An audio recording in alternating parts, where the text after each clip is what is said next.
Hello everyone, this video covers problems 26 to 30 from Think Through Geometry. If you haven't purchased the book yet, I've included the URL in the description of this YouTube video. Alright, so let's get into problem number 26. Angle A and angle B form a linear pair. So what do you remember about the linear pair? They're adjacent, but at the same time they gotta be supplementary. So according to the definition, measure of A plus measure of B supposed to be 180. And at the same time, angle A and angle B are adjacent.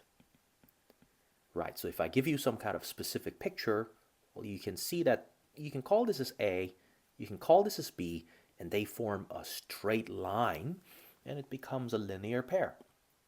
All right, so the value of x must be 180. Now, moving on to problem number 27.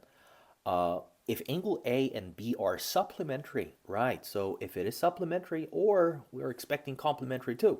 If it is supplementary, then the sum of the measures must be 180, but they're not necessarily adjacent to one another.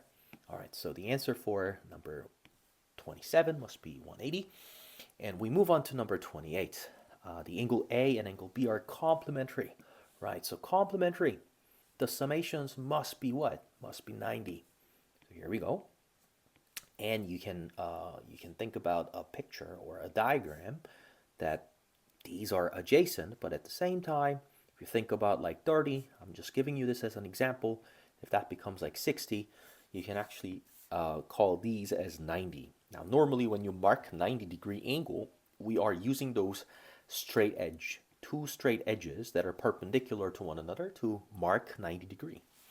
All right, so problem number 29.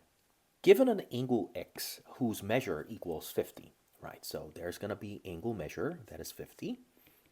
And we need to find out supplementary angle and vertical angle, right? So the vertical angle, I'm just going to call it VA. It has the same measure, right? So it must be 50.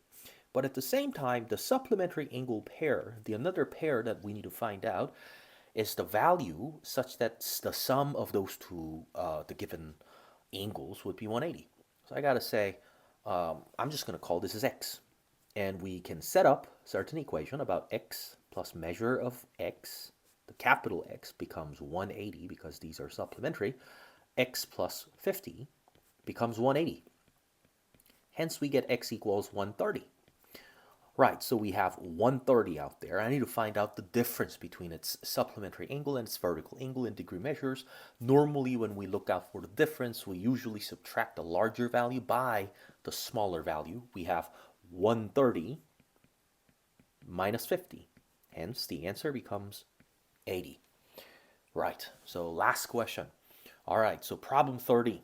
If a line L is perpendicular to a line T, so there's a line L, just mark it out as L, and there's a line T, and these are perpendicular.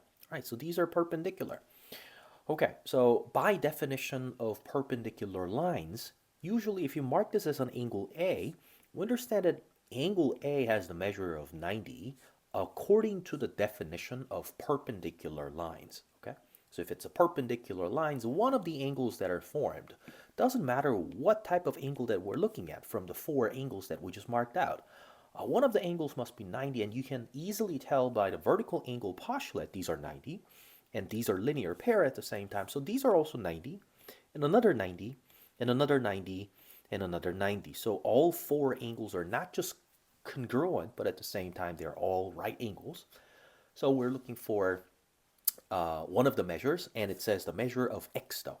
The measure of x. We have the measure of 90 degrees. So the answer for number 30 must be 90, and that's it.